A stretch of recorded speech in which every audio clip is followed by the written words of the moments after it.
ما هم مثلا خواهشی صحت شدن، خواهشی سالم بودن و تبابت شدن امروز گپ میزنیم.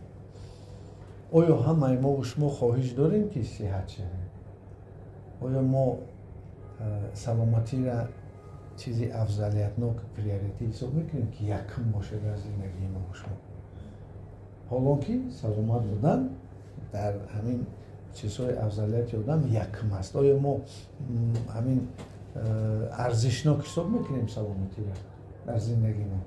یا که از همه چیزی ارزان حساب میکنیم که در همه کار زندگیمون سلامتی رو از دست هم بتیم، اون کار ما بود شد، بعد با پیام شدیم که سلامتی رو برقرار کنیم. از این بر میبید که بعضی آدم ها دیر صحت میشن که برای خواهش صحت شدن ندارن. چرا چنین میشن؟ چون که بیماری میتونه علاقات بتیه، افضلیت بتیه در زندگی، دلسوزیش کنن، مثلا یا که از مسئولیت هایی که با دوش او برن بگریزن. یکی همون ریاکسیه های عکس العمل های آدم در زندگی همینه که وقتی که زندگی مشکلش میبیاد گریزش به بیماری میدهد، به طرف بیماری میداره تا اینکه از مسئولیت های خودش بکند، یعنی که بگریزد یا اینکه اینا رو اجرا نکند یا اینکه دم بگیرد. وقتی عصبش مانده میشد بیماری هم بعضی آدم ببینید کسل میشود، با خود به خود صحت میشود. چرا که همون دوره معاینه خودش برقرار میکنه. یا که بعضی آدم ها هستن که یکی سببای دیر صحت شدن آدم این تمنای مرگ کردن هست.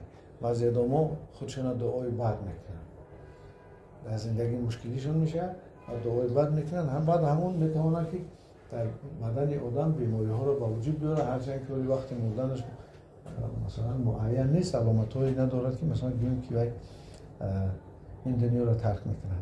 یا که حالت هایی هست که مثلا آدم خودش گویو که جزا میتیه، یعنی که در معنی فکر میکنه خطای خود و از گناه خود میفهمه و خودش جزا میتیه که یعنی که تو بیمار شوی خوبتره، یعنی که جزای خود بگیری چون که تو انا این کاری را کرده که خوب نیست، یعنی که یک نکزن یک جزا خودشم آدم حساب میکنه و همین بیماری را در وجود خود نگه میدارد.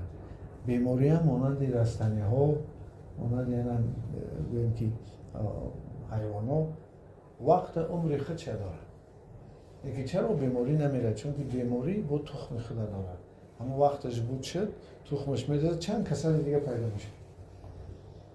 برای همین خوب است که شما خواهش صحت بدن بدانید. برای که وقتی آدم بیمار میشه بعد به قدر سلامتی میرسه. با میگه که تیاره که همه چیز شرطی زندگیشه که همین صحتیش باز به دست بیاره. انا همین حالت فریب نخورید. از آدمایی که بگیم که طبیبای دروغین در همین حالت میتونن آدم فریب کنن. آدم که نیاز داره چخیلی میگن چرا سوخت لبی آب میدمی؟ آدم که نیاز داره به همه شرط شرایط راضی میشه و فریب میخورد، یعنی توابتش شاید درست نشه. برای همین پیش از اون که شما پیش کسی برید یک بار ببینید که همون اجازتنامه داره، دیپلم داره، دکتر هست نیست، کجا را خونده است، مثلا کیو را توصیه میتیه، از طرف حکومت دولت نظارت داره یا نه، یک بار دیدنتون نکن، برای که فریب نکنید. و البته خواهشی صحت بدن در ضمیر انسان در پدسازمان زیر شعور شد. ما باید در همون جا خواهش صحت بدن کشت کنیم. خواهش یعنی که خواهش نداشتن در تبابت هم در زیر شعوره باید برآوردن در کار اونجا. ما هم مشقای روانی پیشنهاد میکنیم که شما از درون بخواهش صحت بدن، از درون صحت بدن و در خود تربیت کنید. برای همین وقتی که شما میبیایید مشقای روانی ما رو میکنید، یکی وظیفه های که جانی ما در اون است که در شما خواهش صحت بدن بیدار کنید. چون که آدم بیمار از چیزهای اجتماعی، از جمعیت، از مردم، از بسیار چیزا دور میزنن. یعنی که امکانات مثلا فعالان در جمعیت زندگی کردن بسیار کمه.